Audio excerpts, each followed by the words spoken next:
Hello, how are you? Welcome, those of you who are here. I'm just gonna go like this real quick. You're probably trying to figure out what I'm doing. Those of you who watch know what I'm doing, but it's okay. Anyways, welcome back. I know we start at 7:30, so I have a little bit of time. I will wait a moment. I always like to wait until class starts, so that way I'm never early or shorting anybody out of their money. So we'll give it a minute while I'm live. We'll get everybody a minute to file in here. Whew.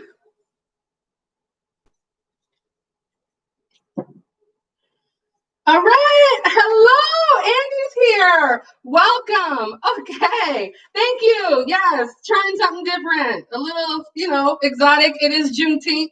Happy Juneteenth.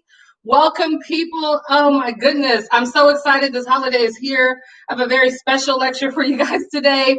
It is the Freedom Lecture. I know you're like, what is that? She doesn't teach Black history. I know. I teach management. I'm good. I'm great. I love it when students want to know how I'm doing. I'm doing wonderful. I want to know how you're doing. I will catch up to you. I want to know. But yes, this is the Freedom episode. We're going to be talking about, hello, welcome. Thank you. This episode, Freedom, today. Period. Juneteenth. What does that mean? Emancipation of Black people, right? I know a lot of people are like, what is that? Is it a new thing? Is this just now coming about?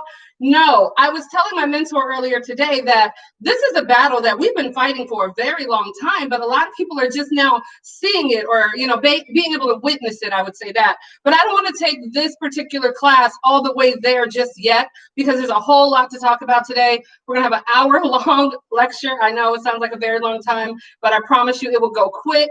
I want you to ask questions. This chat box is here for a reason. Yes, I know. Oh my goodness, I was supposed to be going live on Facebook. Let me do that right now. I'm always forgetting something. You guys, I'm the worst with social media. You should know that.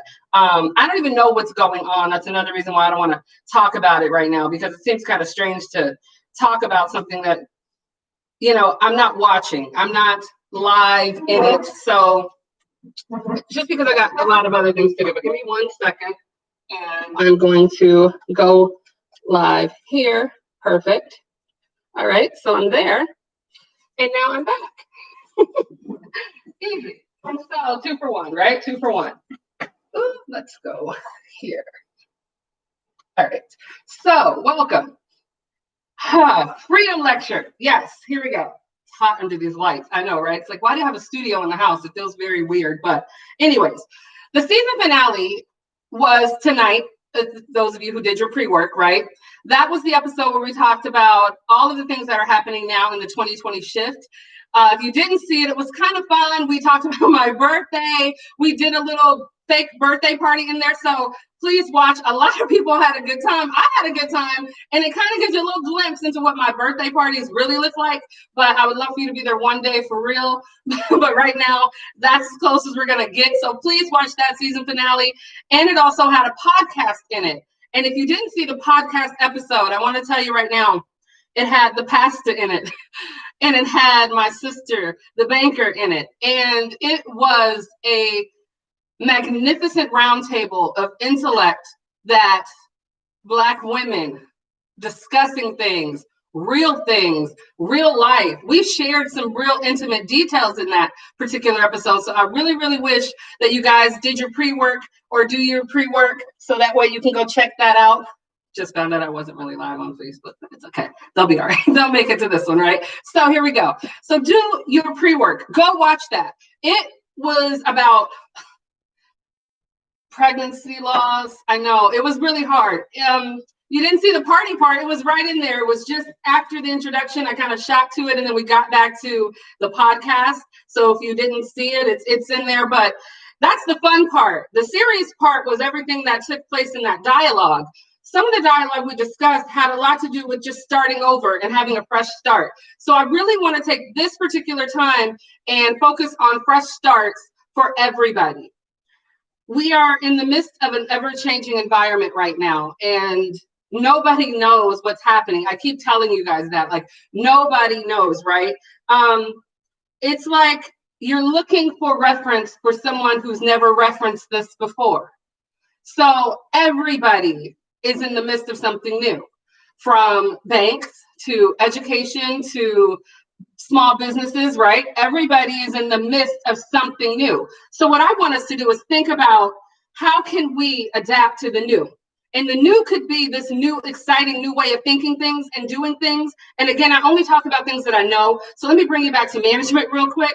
What I know about management is not going away, but it is becoming more difficult to do. Why? Because we have these factors that they don't know how to manage. Because when you think about it, typically when you think of the word manage, you're thinking about people, right? People, products, resources, places, things, right? So how do you manage that? You want to manage that process efficiently and effectively so that we're getting the most money out of whatever product it is. Well, unfortunately for us, we live in an environment where people are the product, we are the process. We are part of this role. So when we're trying to think of new ways to do it, let's start there. Let's first start by putting people back into the first place that they need to be, right? Which is part of the reason why we're losing it. I just did this entire research paper on stakeholders, right? And I was thinking to myself, I don't want to lose any of you. Yes, the dialogue was good, but I don't want to lose any of you. I was reading this article about stakeholders, and it was talking about how stakeholders get invested in things. And you can look at stakeholders from any standpoint, right? And how to manage the stakeholders, right? That's what this whole article is about. How do you manage your stakeholders' effectiveness or their influence, right? Because everybody wants to win. And I thought this article was very interesting because if you're trying to balance stakeholders, then that means you need to take all of them into account, right? So we need to consider every stakeholder. And right now in the world that we live in, the humanity is the biggest stakeholder at stake. So how do we manage that? Well, I'll tell you right now, let's stop. Let's stop trying to manage people. Let's manage purpose.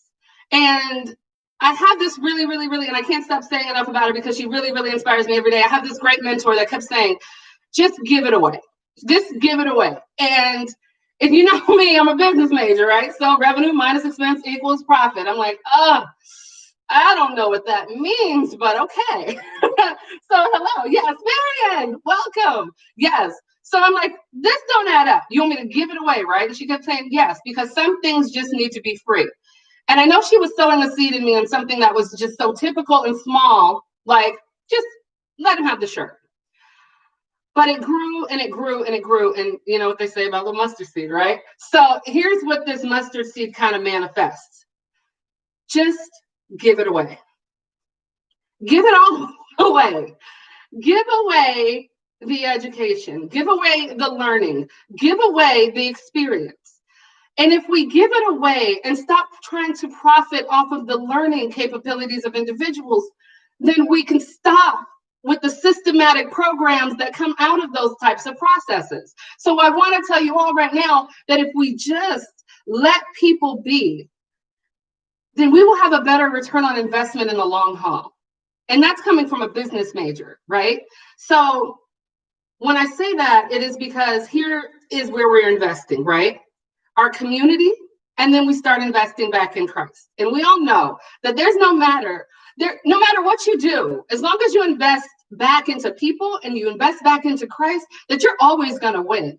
So when we stop trying to worry about what everybody's thinking and how they're feeling and what they're going through and how to manage all of those emotions, I teach this course about emotional intelligence and how to manage their emotions when they're at work and how to manage their moods. You know, it's very hard to manage 3 million moods. It's kind of hard to manage 30 moods, but it isn't hard to manage a process. So here is where we are. We have the opportunity. Oh, Trashley is here. If you've ever had me in a class, you know who I'm talking about. My love. Yes, welcome. But here we go. So let's start managing the things that we can manage and let people be people. And here's how this is how it's gonna work. Because I know you're like, oh, this lady is, she's speaking like a kingdom kid, right? I stopped calling myself crazy and said I'm a kingdom kid because people don't get that, but it's all right. So I'm speaking like this kingdom kid that's saying to you guys, hey, stop managing people's moods, stop managing people's time, stop managing people's emotions, and start managing the process in which you hired them for. And I know I don't offer up resolutions without offering up how to fix it. So here's what we're going to do, people.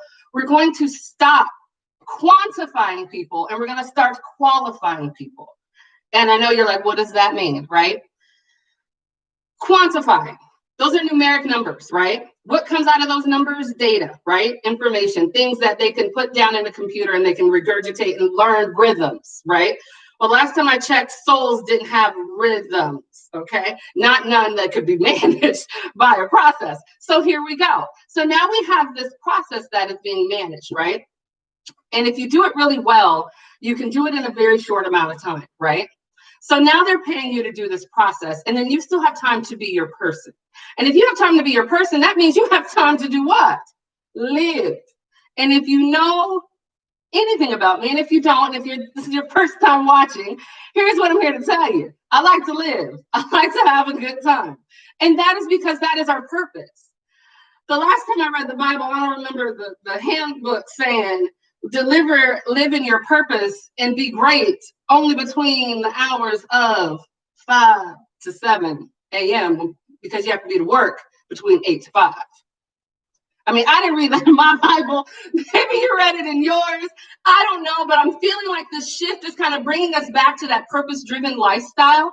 And a lot of people are very sad. And this season finale, I know I was emotional all day, all week. I'm like, I don't know what's next, God. I don't know what you want from me. I don't know what is expected of me in this journey, but I do know that you want me to keep talking. And I've noticed that every room I go into, I'm super excited and I'm super happy. And people are trying to figure out why.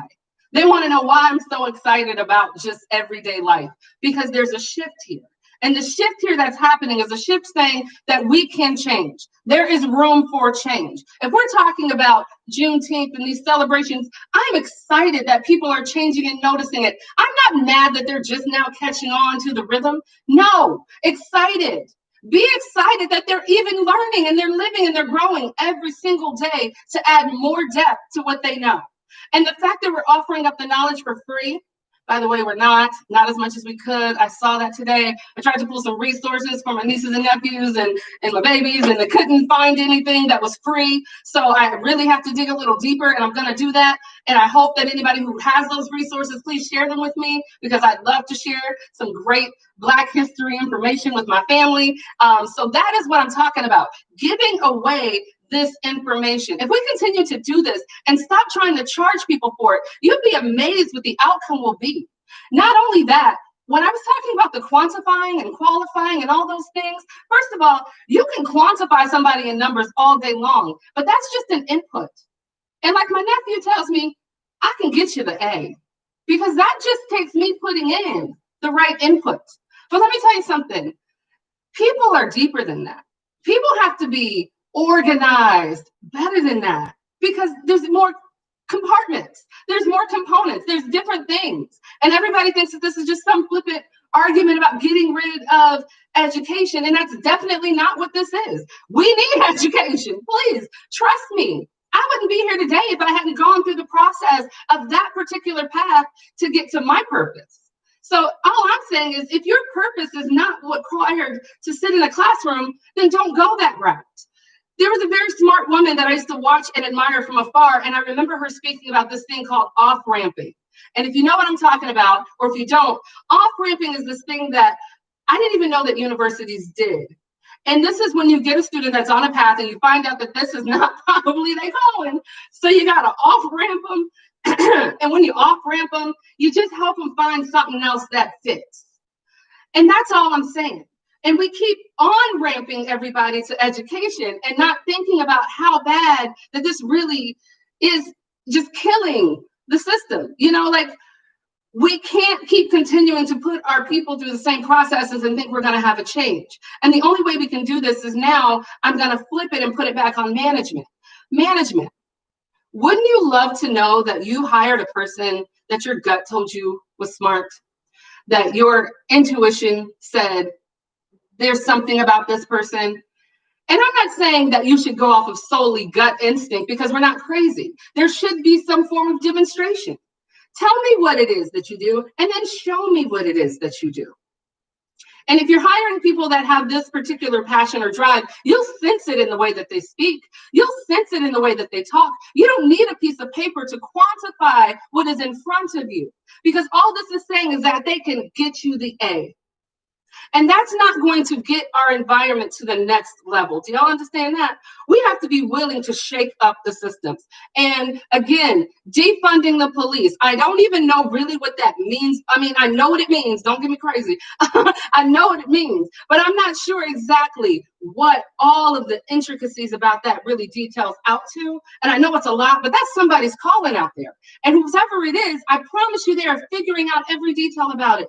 And I'm staying in my lane. But I will say this, if we took that same approach to a lot of other systems, we would see a bigger change and we would see a better investment again in community in Christ.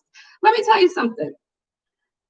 I spent a whole lot of money for my paper, a whole lot. And if any of you are friends with Sally, you know exactly what I'm talking about, right? And my return on investment has never been a salary that I've received. My return on investment has never been, what can I get out of this? My return on investment has always been, what did I help them do? How did I sow into them? How can I give this to them? So when I started living like that, things started just happening in my life and I was getting blessings that weren't even coming from my job. And I'll explain to you and everything just now.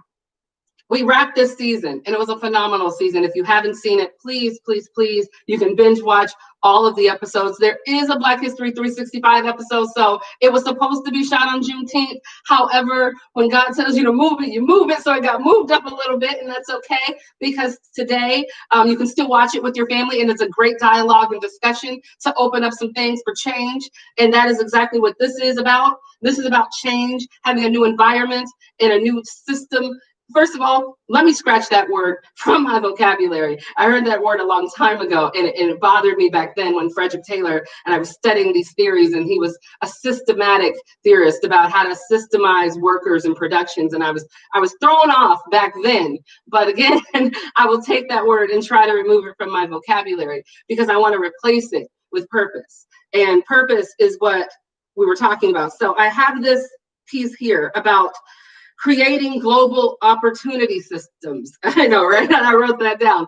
Creating global opportunities. Let's just leave it there, right? What's a global opportunity? Well, if we stop quantifying and start qualifying, then we can open up our realms to anybody. You could teach from anywhere in the world. You could teach to anywhere in the world. Or you could work in process, if that's what you do well, from anywhere. So now you can move, you can go. You don't have to stay in Wyoming if that's not your thing, but you don't want to lose your job. So now that your job's online, maybe you could take that chance and move to North Carolina. I don't know what your dreams are, but I'm saying just do it. Just go. Because what do we have now? We have nothing but time and opportunity to move forward. And I want to throw back a little marketing thing, because I know I make jokes about not understanding marketing. I mean, not marketing, macroeconomics or any type of economics. But I do want to touch on some things that I did quite get from macroeconomics. I can't even say it. That's how you know it's like foreign to me, right? So in economics, there's this thing we call opportunity cost, right? Opportunity cost are these things you give up to get something. So let me ask you this, and I want to ask this to anybody who's in the chat room, or if you're in that chat room or this one and you have a statement or a question. So what is it that you're willing to give up to see a change? And I know we see that sign all the time on TV or on somebody's wall in their office, and it's like, if you do what you've always done, you're going to get what you always had. Yeah. We get that. We see it, but we don't get it. Okay, let me bring it back to you in your terms, okay? Stop rebuilding the same house. You get what I'm saying? If you want a change, then you got to be willing to knock some things down and rebuild them from scratch. And that may mean shuffling some decks. And that may mean pissing some people off. And that may mean going further than you've ever gone before and challenging systems that you never thought you could challenge ever in your life. Because let me tell you something. Sometimes it's better to just dump it out and start all over. And I'll give you a prime example. Hello, Kenny. Welcome. Thank you. Prime example. One of my good best friends, she used to give me this analogy because if you've watched the show, we talk about a lot of personal stuff, right? So talk about divorce. And I remember talking to her about wanting to fix my marriage so bad. And she's like, are you sure? You know, because she knew the ins and outs. You know, you have those friends that know the ins and outs and everything, right? And I was like, so yeah, I think I want to fix my marriage. And she's like, but if you do that, you got to be willing to start all over. And I said, yeah, I get it. And she's like, no. Y'all about to bake a cake, right? And here's the analogy, right? And you started off with this cake recipe and it was great. You had all the right ingredients. It was perfect. It was blended well. Then all of a sudden somebody accidentally dropped a little, eggshell in it. Oh, sorry, we can get that out. That might not be too bad. We just put that over. And then she's like, and then, somebody starts walking around and goes, oh, there's a little bleach. What? Who put bleach in there? It's okay. We could try to sift it out. Try to make some things happen. We still gonna bake this cake, right? So then she's telling me, well, now somebody walks through and they put poison in the cake batter, right? Poison. And we didn't blend it and we didn't mix and we got all of this stuff. She goes, you sure you want to eat that? And I said, actually, you know what? I don't want to eat that at all. It's too tainted. I can't fix that. There's no frosting we can put over that particular cake at that point to fix anything. So when I tell you, sometimes we got to throw out the batter and start again, why not start now? Why not do it now? Why not throw out everything that we've ever thought, learned, and featured in our head as the way things are supposed to be and just start flipping it? And when I say flipping it, I mean putting God on that thing and turning it upside down. And when I say, instead of charging for, my class, I can't give you curriculum that I don't have and it's not mine and it's theirs and that is fine and they charge you for it and I still love working there and I'm so thankful and that's a whole nother entity.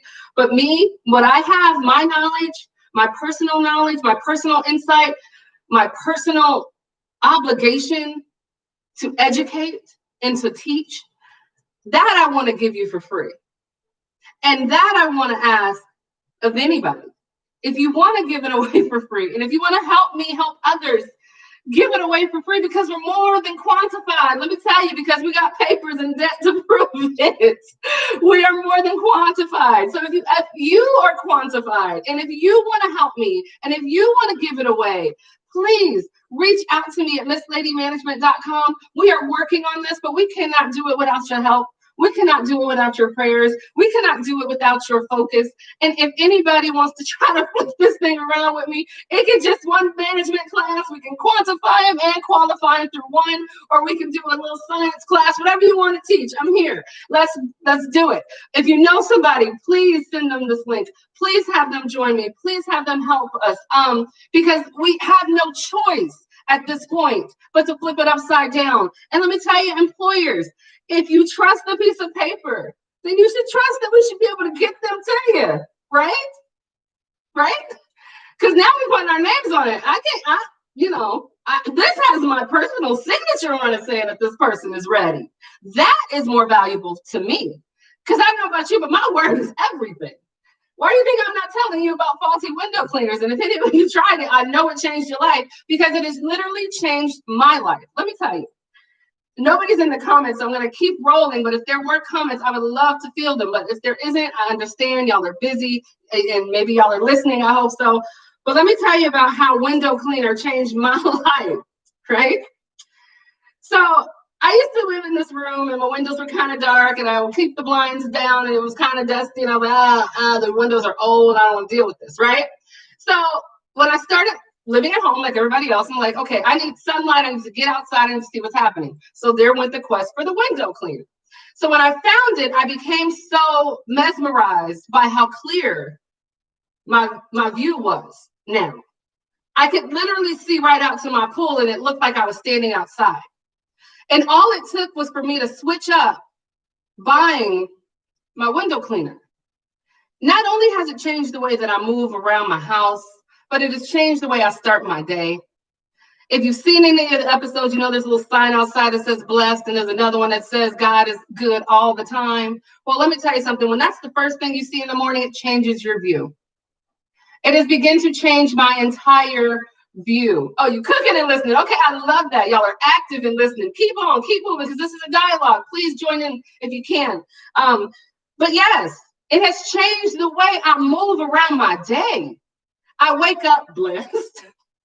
I'm walking through the house. God is good. That's right. It's a reminder. And all of these wonderful things are coming by window cleaner.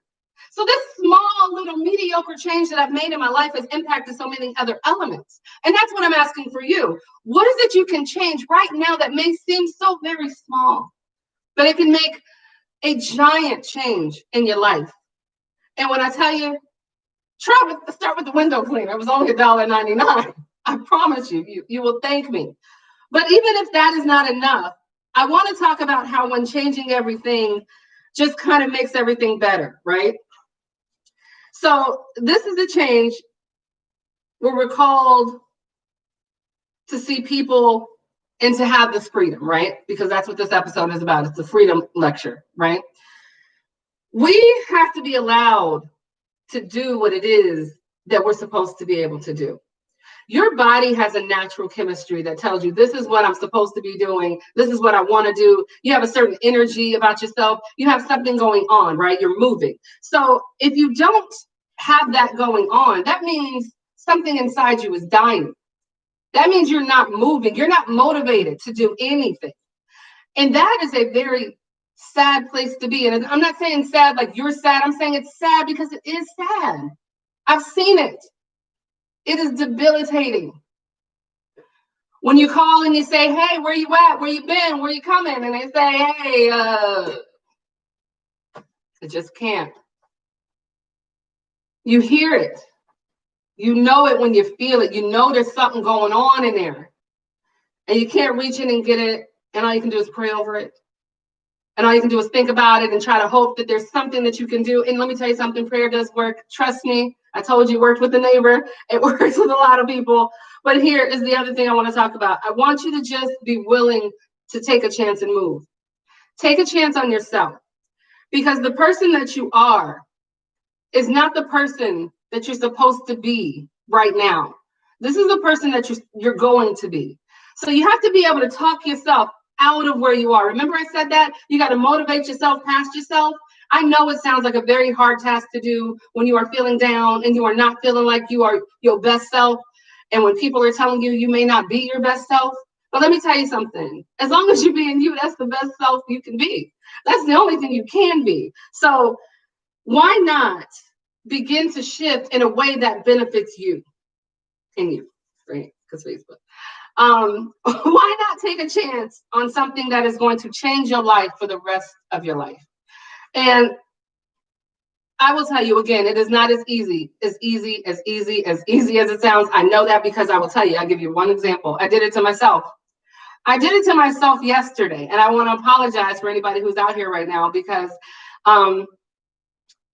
I taught my last class for this particular group and they finished their projects and they finished everything. And I had a couple things that I had to say and I was telling them their feedback and they had finished wrapping the grades. And I was like, oh, and then, one more thing I just want to tell you guys. And then the computer battery died. I said, oh, well, I don't know what to do. So then I start doing something and start converting. I'm like, never mind. Let me go on this laptop and see if I can pull it up. And then I start trying that one. It's like not working. I'm like, you know what? Never mind. They went home. I'm leaving. So I grab my purse and I leave, right? And by the time I arrived to my destination, I looked down at my phone and I had 8 messages. 8 messages from my students that were waiting for me to come back. I didn't think that they cared enough for the closing thought of what I had to say, that I underestimated their desire to want to hear it. Which means I shut it down. I left and I missed an opportunity to maybe give them some very positive insight. But because I felt like I wasn't worthy enough to hold them for another 5 minutes of their day, that I underestimated my contribution to them, okay? I said I wasn't going to get emotional. It's a season finale, right? It's supposed to. So what I'm saying to you is that please don't underestimate your contribution. Because I am a research major, and I'm still in school, wish me luck, 1 year down in my doctoral program. Woo! I was going to raise the roof, and then y'all would have made fun. I don't care. I still raise the roof. I'm old. I'll take it. Y'all can talk about me later. But yes, so 1 year down, I'm super, super excited about that. It was a big challenge. I'm still in it, so continue to pray for me, continue to wish me luck. But anyways, so back to that.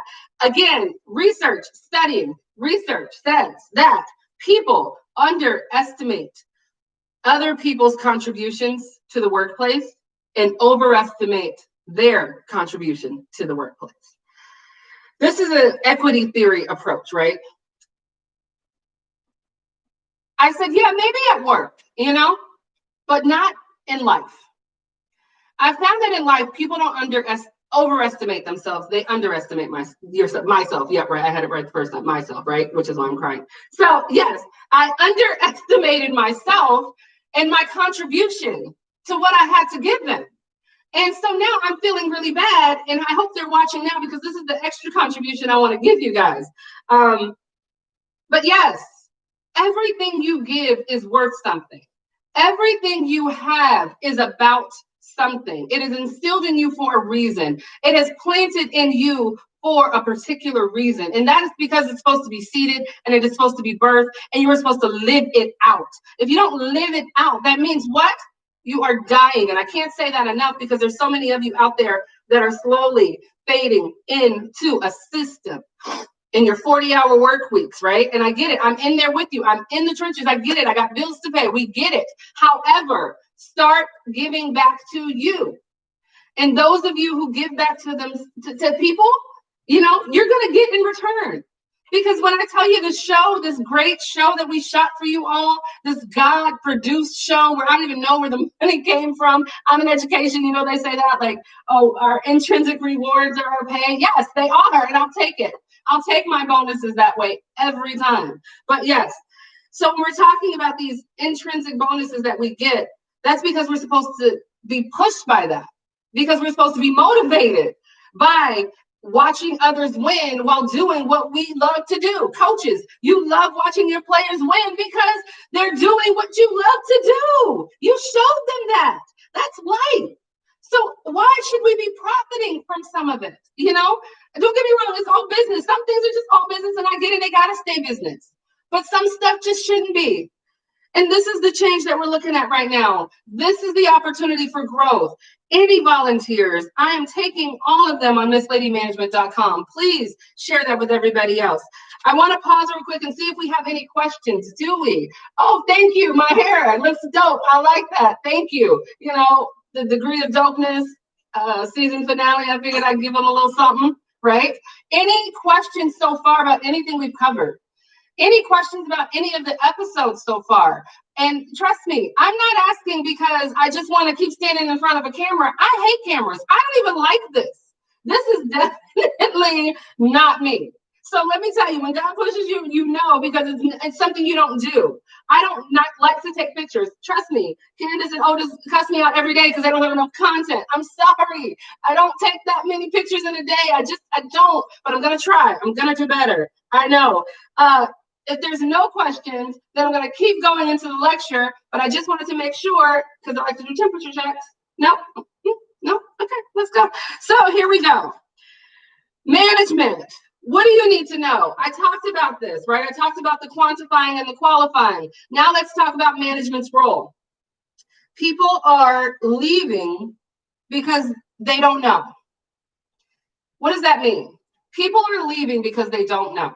People are leaving what? They're leaving everything. They're leaving their jobs. People are leaving their families, some of them, right? People are leaving their states. I've seen a lot of relocations. How many of you have seen a lot of relocations lately? I have definitely seen a lot. People are just packing up and moving to different places because they can. They have this freedom. Or they have this little bit of freedom. That's the sad part. We got to call it that. This little bit of freedom. They're relocating. They're changing their lives. They're moving. They're doing all these great and wonderful, drastic things because they have the freedom to do so. Okay? So another thing, people are also leaving because leadership doesn't know. Again, we are trying to get knowledge out of people who have never experienced this particular incident. And I'm not saying that to say anything mean about people. That's a true statement. Have any of the members of your leadership team ever lived through coronavirus? And if they have, why haven't they stepped up and saved the world? They haven't, because this is new for everybody. So when we have these new opportunities, again, we have these new shifts and we have these new growth paths. So as we have this growth mindset now that is open for everybody, now that we can all kind of look at a new picture in a new light, we start looking at new knowledge, right? There's so many things on this thing, on my note. You can't even read my handwriting. I can't read my handwriting. It says, how can they have the answers?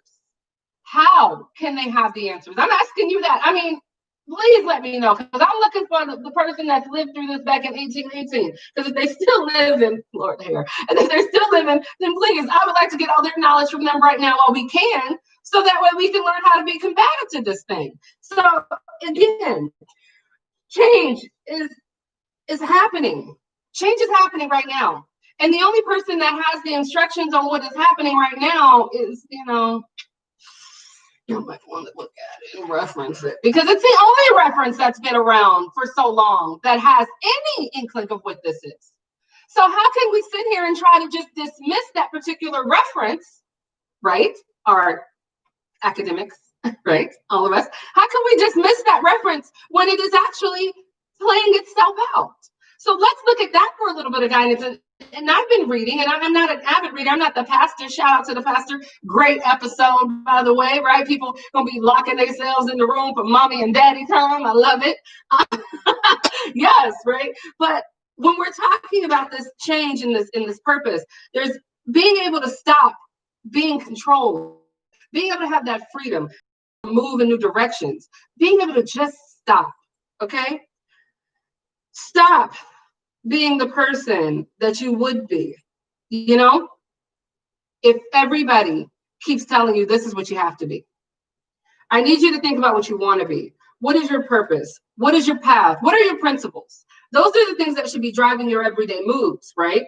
And again, I have all this stuff on this sheet. When I get to writing, it is crazy. We were talking about freedom. And we were talking about freedom. We were talking about the ability to just kind of stay in this moment, in this momentum of change. A lot of us get lazy, and we've seen that in the past. We've seen it. We know we're guilty. We know I'm guilty. We get lazy.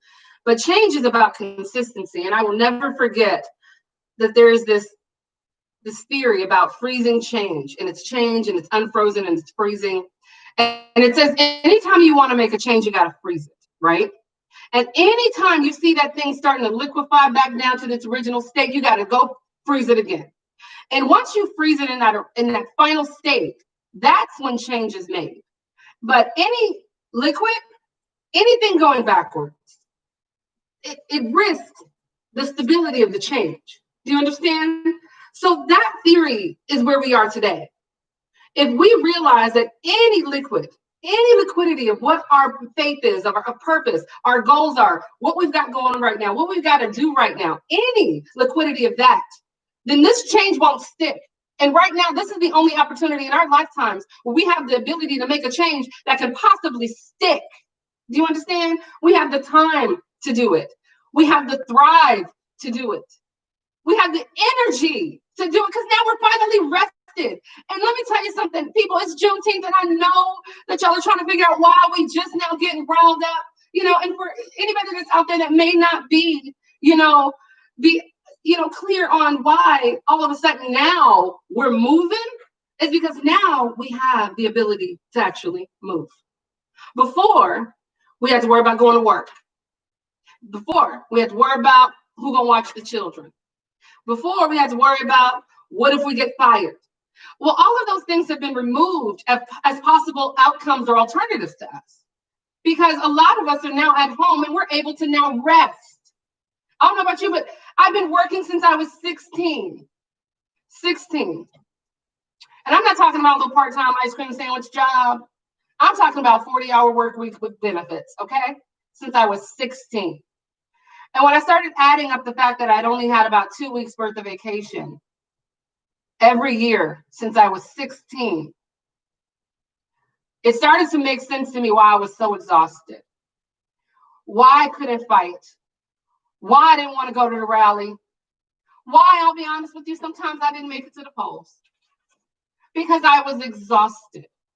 But now that we have gotten a little bit of wind back in ourselves as Black people, and now that we got a little bit of energy with some of these other people that are with us, then let me tell you something.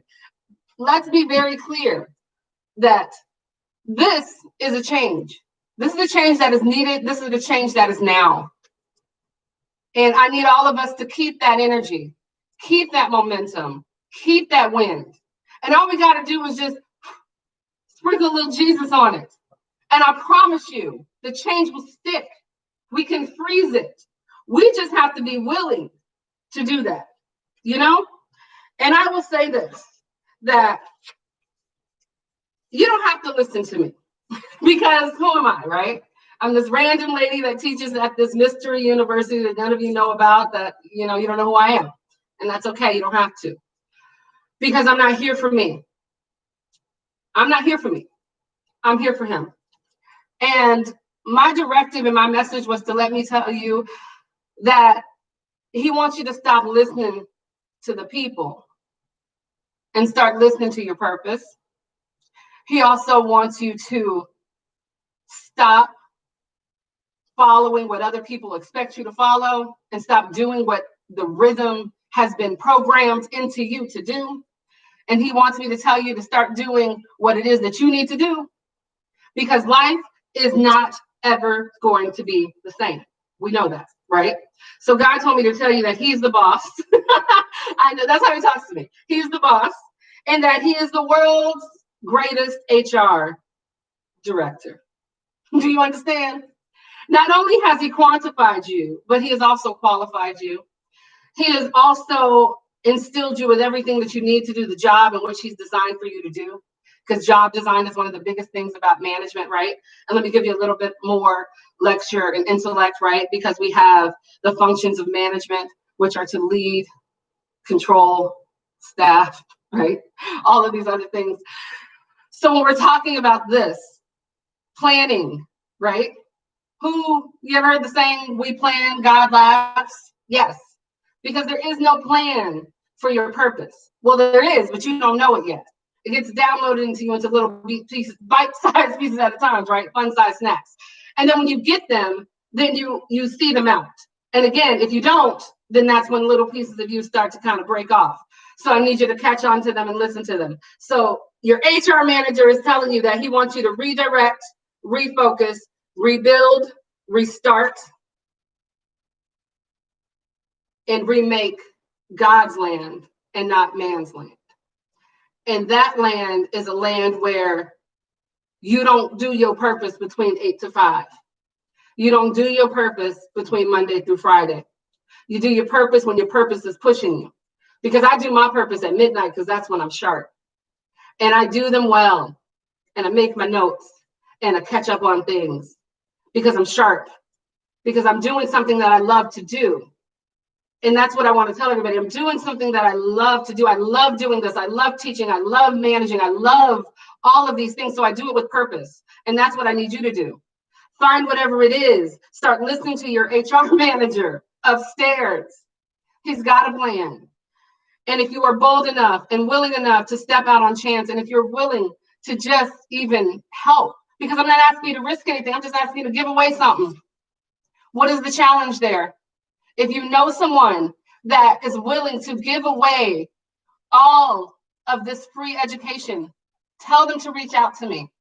We are flipping this thing upside down. If you know somebody that wants to help, if you know Tyler Perry, because I know my mentor is going to say, please, have you reached out to him? You know what? Again, I'm underestimating.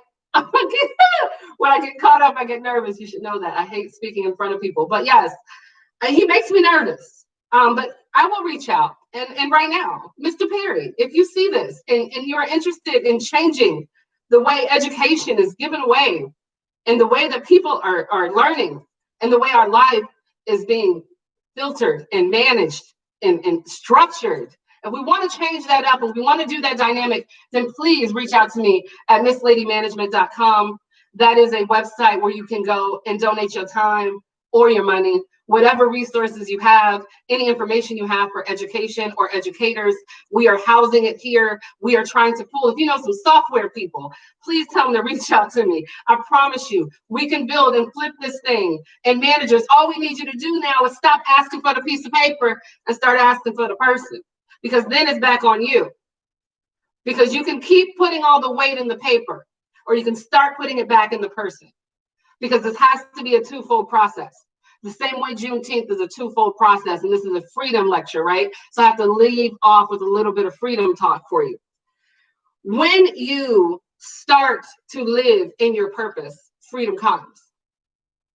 I used to have this sign in my house that said, I want my life. I want a life that I don't have to vacation from. That's a real thing. There are real people that get up and they love life so much that they don't desire a 2-week vacation, because their whole life is that. And those are people that are genuinely happy with what it is that they do, that are genuinely happy with their purpose and their calling. So when those people are showing you the example of what that looks like, why would we not follow that example? And that's basic research. That's basic experience, right? That's an experiment, right? In science people, because I'm not sciencey, so I try to stay out of that department. But yes, last time I checked, right? Science is one of those things where if somebody proves an experiment or a theory that is proven to be right, then you should keep continuing to believe that theory. Then yes. So people who live in their purpose and passion have proven that profit has come from them. So why are we so reluctant to follow that theory? But we can follow the theory that if you go to school for 4 years, if you get a piece of paper, if you graduate from high school, if you do all these things, then you'll be successful. That's a theory too. We know that, right? Oh, that's a theory too. Because how many of us has it really worked for? And if we're all really honest enough to kind of start sharing that information, we may have a different aspect on some things as well. Because what I do has nothing to do with my degrees. What I do is my purpose. The piece of paper got me in the door, and that's why I had to do it, and I'm thankful for it. I learned a lot because that was part of my path. But for those of you who are looking to do what it is that drives your spirit, that drives your heart, then I suggest you stop driving it by the diploma. Because sometimes that ain't it, baby. A very wise woman once told me that's just the ticket on the train. It's up to you where you take it. So now I need you to find out for yourself, do you need the ticket? And a lot of people are probably watching and wondering, why is she risking everything by saying all these things? One, there's no risk for me. Two, oh Lord, my battery's about to die. Jason!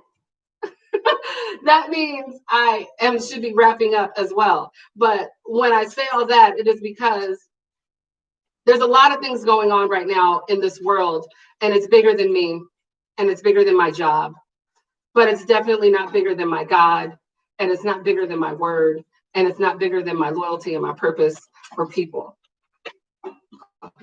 So when I ask you, what are you willing to give up as an opportunity cost to see change? Right now, I'm willing to bet on him. And I'm willing to bet on season 2. And I'm willing to bet on everything that I know that has been birthed in me. And that is apparently where I'm supposed to end this thing, because I know this computer is going to die. And when it dies, I hope that you guys took something from it. I hope that you guys took something from it. And I just want you to know that I'm here for you. And I'm ready to make this change if you're ready to make this change. And if anybody out here knows of anybody that is willing to participate in this particular dialogue, then please, again, join me. Best teacher ever. Thank you so much. I appreciate that. Anybody, any questions? Because we're about to wrap. Anything you want to see for season 2? Anybody? I know you're all cooking at the same time and mixed, I don't know. But if you do, please, if you're shy and you just don't want to ask here, that's what the website is for. There is a website link for information as well. It is called info@missLadyManagement.com. You can send all of your questions, or any of your friends that you know want to help out with this project. I'm excited. It's challenging, it's different, it's new, and it's fun. And we're not breaking any rules, you know? We're not breaking any rules. We're just letting our hair down. You can't charge us for something we're not charging for, right? That's a good little reminder. But anybody else? No? Well, I don't like to hold classes that don't have discussions because I feel like then I'm just wasting your time, and I'm never in the business of wasting anybody's time. I don't do that. So again, I'm going to leave you with one more thing. Please share and like and subscribe to this channel. It is something different. It is new. If you have not seen any of the shows, all of them are up. You can binge watch them with your family. It is Black education at its finest. We have taught you so many things over the seasons about relationships and life and love and how to party and how to have a good time and how to be responsible and how to rebuild and how to stay confident and how to get your mind right. Just all of these things that were discussed that a lot of times we don't get to get out there. You know, we miss in our shows. We miss in A Different World. We miss in The Living Singles. We miss in the Cosby shows. No, I'm not supposed to be saying it. But we miss it. We miss it, period. So this is what I'm trying to give. This is what we're trying to give because it wasn't me. And this was my family, and I want to thank them. I want to spend the last couple minutes of this season then right now just thanking my sisters that didn't have to do this, and they did it. I want to thank my best friends that helped with this. I want to thank my, I can't even get it out. I want to thank my staff. Yes, you heard me, staff, right? Remember I told you about that experiment, about when you live in your purpose, profit comes and things just happen? Well, here's the final last thought, as they used to say, right? Well, this whole entire production had professional lighting, had a professional team, it had a staff of 5 working every episode to bring you what they brought you. And if I gave you a picture of my pay stub, which I would never do because that's so tacky, but if I gave you a picture of my pay stub and I showed you what I had coming in, and then if I showed you what I had going out to pay the fine, there is so big of a gap in the difference that would have been able to pay for this, that the only bridge possible for this to have been for you was God. God filled in every gap that this production had and everyone that I had. So when I tell you he's already qualified you, if you saw the podcast, you heard me say that to you, he's already qualified you. You have everything that you need. So when he tells me to speak, I speak. And right now he told me to say what I just said. And I'm okay with what I just said. And I'm at peace with it. And I hope you guys are. And I hope you take this as an opportunity to share this with someone else. The channel is Miss Lady Management on YouTube. But the show is called A Degree of Dopeness for a reason.